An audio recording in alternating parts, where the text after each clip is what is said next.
বিশ্বনবীর মতো এত সুশ্রী মানব, বিশ্বনবীর মতো এত শুভ্র মানব, বিশ্বনবীর মতো এমন চমৎকার দেহাবয়ব দিয়ে রব্বুল আলামিন কাউকে বানান নাই।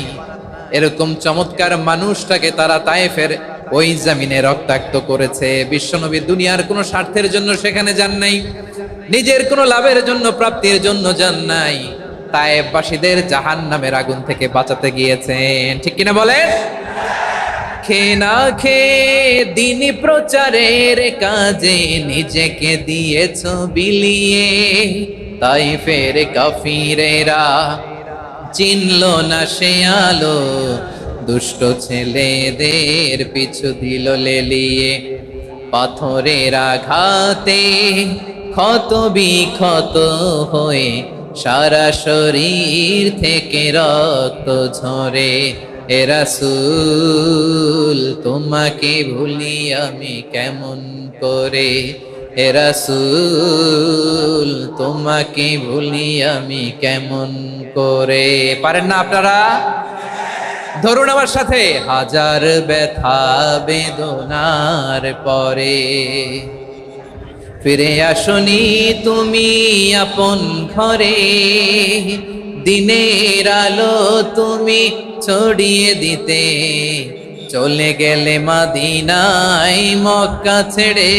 হে রাসূল তোমাকে ভুলি আমি কেমন করে, হে রাসূল তোমাকে ভুলি আমি কেমন করে। ঠিক কিনা বলে? বিশ্বনবী বিশাল মরুপথ, পাহাড়ি পথ পাড়ি দিয়ে তায়েফের মরুজমিনে গেলেন কোরআনের দাওয়াত নিয়ে, ইমানের দাওয়াত নিয়ে। কিন্তু তায়েফের লোকেরা বিশ্বনবীর দাওয়াতকে শুধু প্রত্যাখ্যান করেই থামে নাই, তারা বিশ্বনবীর সাথে অত্যন্ত খারাপ আচরণ করেছে।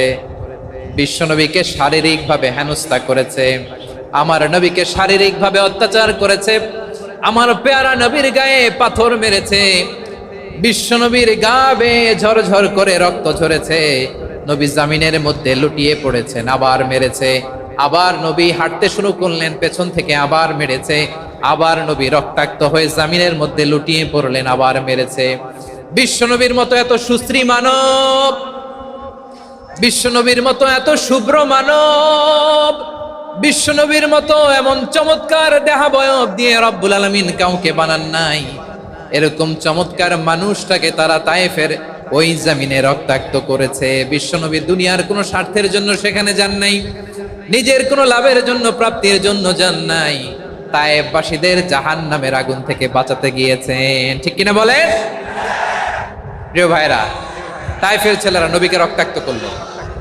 আমার নবী কই যাবে? কই যাবে? মক্কায় জায়গা নাই, তায়েফে জায়গা নাই। তায়েফ থেকে ভারাক্রান্ত মন নিয়ে আমার নবী মক্কায় ফিরে আসলেন। বিশ্বনবী মক্কায় ঢুকতে পারেন না। মক্কার মরুভূমির দিকে তাকিয়ে, উপত্যকার দিকে তাকিয়ে বিশ্বনবী ধা ধা করে কাঁদেন, ঝরঝর করে। নবীর চেহারা মোবারক থেকে চোখের পানিগুলো বেয়ে বেয়ে পড়ে। আমার জন্মস্থান, আমার শৈশব, কৈশোর, যৌবন কেটেছে এই মক্কায়, আমার এলাকায় আমি ঢুকতে পারি না। বিশ্বনবী মক্কার অনতি দূরে দাঁড়িয়ে জায়েদকে পাঠালেন, জায়েদ যাও দেখো কেউ আমাকে সাপোর্ট করার মতো আছে কিনা, যাও অমুকের কাছে যাও।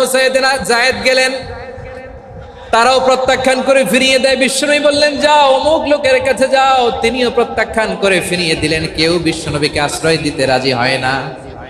নিজ জন্মভূমিতে বিতাড়িত বিশ্বনবী, সর্বশেষ বিশ্বনবী বললেন যাও মুতঈম ইবনে আদির ঘরে যাও। মুতঈম ইবনে আদি মুশরিক, তার কাছে যাও। গেলেন, মুতঈম ইবনে আদি রাজি হয়ে গেল। সুবহানাল্লাহ বলেন। দেখেন, অনেক বিপদের সময়ও আমি নিজে সাক্ষী, সামাজিকভাবে, রাজনৈতিকভাবে কত ঝঞ্ঝা, কত ষড়যন্ত্র, কত কনস্পাইরেসি পাড়ি দিয়ে আমাদেরকে সামনে এগিয়ে যেতে হয়। এই শত্রুদের ভেতরেও একজনকে দাঁড় করিয়ে দেয় যে আল্লাহর কোরআনের জন্য রেডি হয়ে যায়। পড়েন সুবহানাল্লাহ। মুতঈম ইবনে আদি, আল্লাহ তার মনকে নরম করে দিলেন। মুতঈম বলে, মুহাম্মদ আমি তোমাকে আশ্রয় দিব। তার দুই ছেলেকে পাঠালেন, যাও খোলা তলোয়ার নিয়ে, স্কট দিয়ে, গার্ড অফ অনার দিয়ে মোহাম্মদকে মক্কায় ঢুকাও, আর বলো আমি আমান দেব। আমান কি দিব? আমান মানে সিকিউরিটি, নিরাপত্তা। সিকিউরিটি ছাড়া, আমান দেওয়া ছাড়া কেউ থাকতে পারতো না মক্কায়, দুই ছেলে বিষ্ণু ঈসা ইসলামকে নিয়ে আসলো। নবী কাবার চারদিকে তাওয়াফ করলেন, নামাজ পড়লেন। আবু জাহেল, উতবা, শাইবা, ওয়ালিদ ইবনে মুগীরা সবাই দেখে, কেউ কিছু করতে পারে না।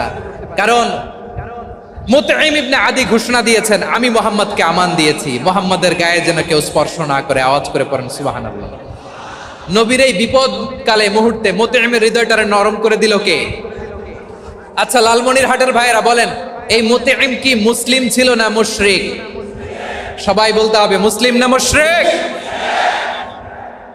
তাহলে মুশরিকের কাছ থেকে নবী পলিটিক্যাল অ্যাসাইলাম, আধুনিক রাষ্ট্রবিজ্ঞানের ভাষায় পলিটিক্যাল অ্যাসাইলাম, যেটাকে বলে রাজনৈতিক আশ্রয়, উনার আমান বা নিরাপত্তার এই ঘোষণায় তিনি মক্কায় ঢুকলেন। যতদিন নিরাপত্তা ছিল ছিলেন।